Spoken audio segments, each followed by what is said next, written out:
केंद्रीय मंत्री नितिन गडकरी अपने बेबाक अंदाज के लिए जाने जाते हैं।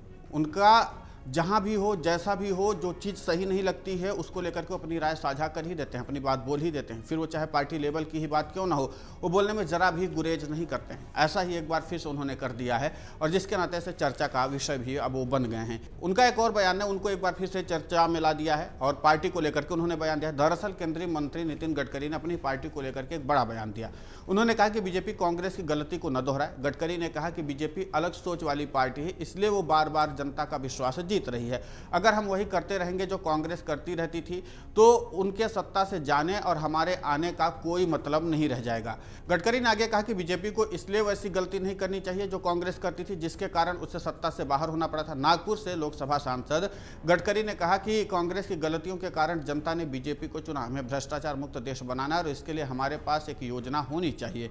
उन्होंने कहा कि आने वाले दिनों में पार्टी कार्यकर्ताओं को यह पता होना चाहिए कि राजनीति सामाजिक और आर्थिक सुधार लाने का एक साधन है। गडकरी ने यह बातें गोवा के पणजी में बीजेपी कार्यकारिणी की बैठक के दौरान कही। उन्होंने अपने 40 मिनट के लंबे भाषण में गडकरी ने बीजेपी के वरिष्ठ नेता लालकृष्ण आडवाणी की उस टिप्पणी का भी उल्लेख किया जिसमें उन्होंने कहा था कि भाजपा एक अलग सोच वाली पार्टी है। गडकरी ने कहा कि आडवाणी जी कहा करते थे कि हम एक अलग सोच वाली पार्टी, हमें यह समझना होगा कि हम अन्य पार्टियों से कितने अलग हैं। बैठक को संबोधित करते हुए गडकरी ने महाराष्ट्र की राजनीति का भी खुलकर जिक्र किया। उन्होंने कहा कि महाराष्ट्र में जाति के आधार पर राजनीति करने का चलन है, मगर मैंने ये नहीं करने का फैसला किया है। मैंने लोगों से कहा है कि मैं जात पात की राजनीति नहीं करूंगा, मैं जात पात को नहीं मानता। जो करेगा जात की बात उसको मारूंगा कस के लात, ये उन्होंने कहा। गडकरी ने कहा कि एक व्यक्ति की पहचान उसके मूल्यों से होती है, न कि उसकी जाति से। गडकरी का बयान उस दिन पर आया है जब महाराष्ट्र में महायुति गठबंधन ने एमएलसी चुनाव में शानदार प्रदर्शन किया। महायुति ने 11 में से 9 सीटों पर जीत हासिल की है। बीजेपी के सभी 5 उम्मीदवारों यानी पंकजा मुंडे, परिणय फूके, अमित गोरखे, योगेश दिलेकर और सदाभाऊ खोत ने जीत दर्ज की है।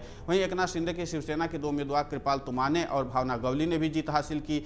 उधर अजित पवार की अगुवाई वाली एनसीपी के दोनों उम्मीदवार शिवाजी राव गर्जे और राजेश विटेकर भी चुनाव जीत गए। विधान परिषद चुनाव में महाविकास अघाड़ी को बड़ा झटका लगा है, केवल 2 सीट पर जीत हासिल कर पाए। उद्धव की शिवसेना के मिलिंद नार्वेकर और कांग्रेस के प्रज्ञा सातव ही जीत पाई, जबकि शरद पवार समर्थित उम्मीदवार जयंत पाटिल चुनाव हार गए। करीब 40 मिनट के भाषण में नितिन गडकरी ने पूर्व प्रधानमंत्री लालकृष्ण आडवाणी की उस टिप्पणी का जिक्र किया जिसमें उन्होंने बीजेपी को अलग सोच वाली पार्टी बताया था। उन्होंने कहा कि आडवाणी जी कहते थे कि हम अलग सोच वाले हैं, तो हमें यह समझना होगा कि हम अन्य राजनीतिक दलों से कितने अलग हैं, हमें यह जानना चाहिए। राजनीति के जरिए सामाजिक आर्थिक सुधार ही लाया जा सकता है। गोवा की राजधानी पणजी के निकट बीजेपी के कार्यकारिणी बैठक में राज्य इकाई के अध्यक्ष सदानंद तनावड़े और राज्य के सीएम प्रमोद सावंत समेत अन्य नेताओं ने शिरकत की थी। इस बैठक में नितिन गडकरी ने पार्टी नेताओं से हर निर्वाचन क्षेत्र का दौरा करने और संगठन को और भी ज्यादा मजबूत बनाने का भी आग्रह किया। चर्चा है कि इस बैठक में 2027 के विधानसभा चुनाव में सत्ता बरकरार रखने के लिए रणनीति पर भी खासी चर्चा की गई।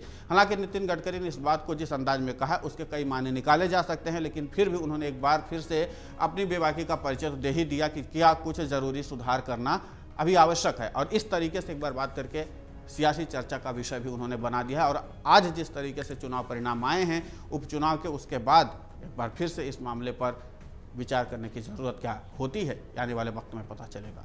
अगर आप ये वीडियो YouTube पर देख रहे हैं तो हमारे चैनल को सब्सक्राइब करें और बेल आइकन को दबाना ना भूलें। अगर आप Facebook पर ये वीडियो देख रहे हैं तो हमारे पेज को लाइक करें।